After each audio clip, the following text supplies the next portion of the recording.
কি বাজে ইঙ্গিত করছে। ছি বাবা আমাকে আবার ফলো করতেছে। কি করব আমি? আমি কি করব এখন? আবার তো দেখে পিছে পিছে আসছে। লুচ্চা লাফাঙ্গারদের জন্য তো দেখছি রাস্তাঘাটও বের হওয়া যাবে না। কোথায় দেখতে পাচ্ছি না তো। কি করব আমি এখন? পুলিশে ফোন করব? না না না, পুলিশ তো আসতে লেট করবে। তার থেকে বরং ভাইয়াকে ফোন করি। না না, ভাইয়া তো টেনশন করবে।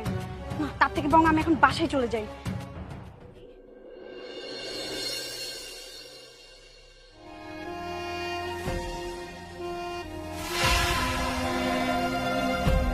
চল আফাঙ্কার কোথাকার আমার পিছু পিছু আমার বাসা পর্যন্ত চলে আসছে। আজকে ওর একদিন কি আমার একদিন। বিয়াদব ছোট লোক কোথাকার, তোর এত বড় সাহস তুই আমার বাসা পর্যন্ত চলে আসিস।